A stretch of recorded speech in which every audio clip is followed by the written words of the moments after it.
여기는 서울 강남구 자곡동이라는 곳입니다. 강남 땅에 지어진 지식산업센터, 참 희귀하죠. 강남에는 준공업 지역이 없기 때문에 강남 땅에 지어진 지사는 총 3곳밖에 없습니다. 희귀한 것이라서 분양은 완판했는데 이곳은 부동산 중개업소 한 곳 빼고는 모두가 텅텅 비었습니다. 왜 그럴까요? 지금부터 알아보겠습니다.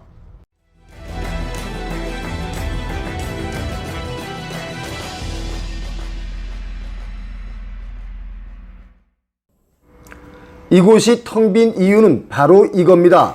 분양할 때 시행사가 계약 조건으로 내걸었던 중도금 이자 지원, 이 문제를 두고 시행사와 분양자 간의 갈등이 불거졌기 때문이죠. 그래서 입주들을 하고 있지 않은 것입니다. 입점 지정 기간은 구청 임시 사용 승인이 난 지난 4월 28일부터 5월 31일까지였는데요. 하지만 6월 현재 건물에 입주해서 열세를 분출받은 입주사는 단 한 곳뿐입니다. 이곳은 2020년 6월 지하 4층부터 지상 10층까지 총 249실이 공급됐죠. 분양가는 평당 2,000만원에서 2,500만원으로 높은 편이었습니다. 준공업 지역이 없는 강남의 마지막 지식산업센터였기 때문에 투자자들의 이목을 끌었습니다. 그런데 문제는 분양 전과 후가 말이 앞뒤가 다르다는 것이 갈등의 요인이었습니다.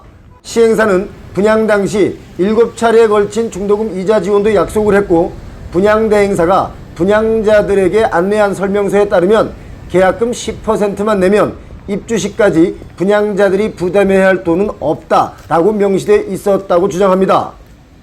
그런데 입주 때가 되어 시행사의 태도가 확 달라졌습니다. 왜 달라졌을까요? 분양 당시 시중은행의 대출금리는 2%대였습니다. 그러나 금리 상승과 원자재 가격이 폭등하고 부동산 시장이 하락기에 접어들면서 시행사의 태도가 달라진 것이죠. 시행사는 당초 준공 예정일이었던 2022년 12월에 코로나19라는 불가항력적 사유, 이것으로 인해서 공사가 지연되고 있다라고 하면서 분양자들에게 입점 지연에 따른 민형사상 이의를 제기하지 않는다라고 하는 합의서를 요구했고요. 분양자들이 합의서를 작성하지 않을 경우 그동안 지원했던 중도금 이자 지원도 끊겠다라고 한 것입니다. 시행사는 수분양자들에게 4월 28일 임시사용 승인 이후 발생하는 중도금 이자는 분양자들이 부담한다라고 통보를 했고요. 그것을 근거로 시행사가 중도금 이자를 대납한 경우 그 기간을 입점 지정 기간 개시일 전까지로 한다, 이런 계약 조항을 제시했습니다. 이게 무슨 개벽다구 같은 일일까요? 분양자들은 이렇게 말하는데요. 시행사가 중도금 이자를 떠넘기기 위해 무리하게 입주를 강요했다라고 얘기하고요.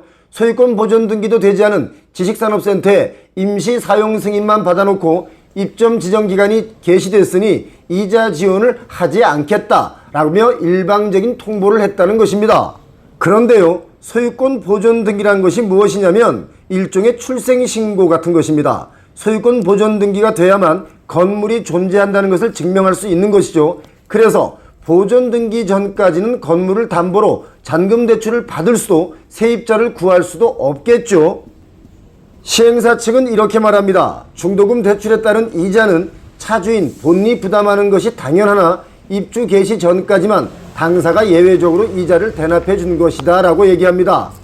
이들의 앞날 과연 어떻게 펼쳐질까요? 자, 여기서 한 가지 알려드리겠습니다. 이거 꼭 기억하시기 바랍니다. 수분양자들이 입정 지정 기간 내에 잔금을 납부하지 않으면 잔금과 미상환 중도금에 대한 지연 이자마저 내야 됩니다. 이자가 계속 불어나게 된다, 이 말입니다. 최근 들어 지식산업센터의 거품이 꺼지고 있는 단계입니다. 중소기업을 유치할 목적으로 생겨난 지식산업센터가 투기판이 되었다가 지금은 경매로 나오는 물건들이 많은데요. 낙찰률도 27%에 불과합니다. 22년 초부터 최근에 준공되고 있는 오피스텔이나 지식산업센터에서 하자나 공사비 관련 시비가 전반적으로 많이 늘었죠. 분양자 입장에서는 시세 차익은 기대하기 어려워졌는데 이자 부담은 계약할 때보다 훨씬 더 늘어났기 때문에 이런 시비는 갈수록 더 늘어날 수 있습니다. 분양을 받거나 계약을 할 땐 반드시 꼼꼼하게 계약서를 체크하셔야 됩니다. 계약 전과 후, 준공 전과 후 상황에 따라 계약의 해석은 모두가 자기들 유리한 쪽으로 하게 되어 있기 때문이죠. 표영호 TV였습니다.